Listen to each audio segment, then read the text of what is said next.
Let's learn 9 Excel functions which are much useful for students.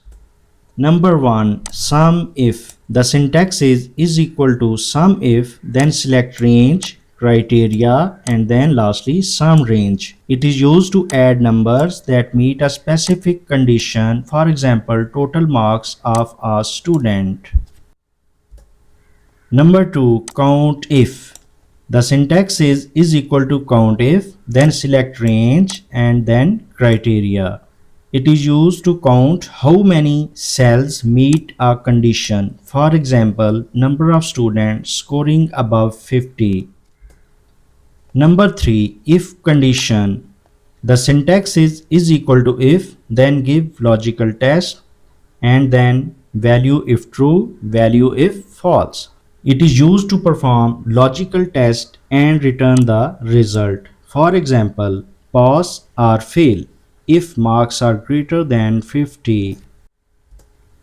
Number 4. Vlookup. The syntax is equal to Vlookup, then select lookup value, table array, column index number, and then write true or false for partial or exact match. It is used to find and return data from a column in a vertical table. For example, student name by ID. Xlookup is equal to Xlookup, then select lookup value, lookup array, and return array. It is advanced lookup function to search both left and right. For example, find grades by student name.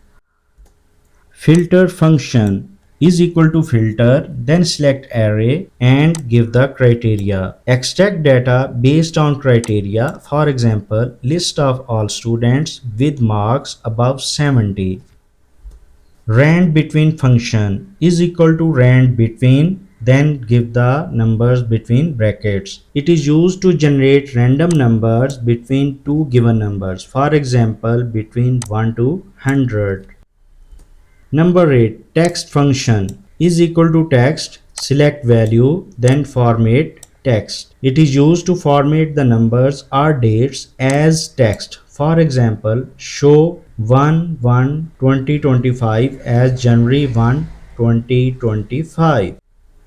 Concatenate function, this is the last function, is equal to concatenate, then select text 1, then select 2, and as required, join the text or numbers together. For example, combine first name plus last name. So these are 9 Excel functions which are very helpful for the students.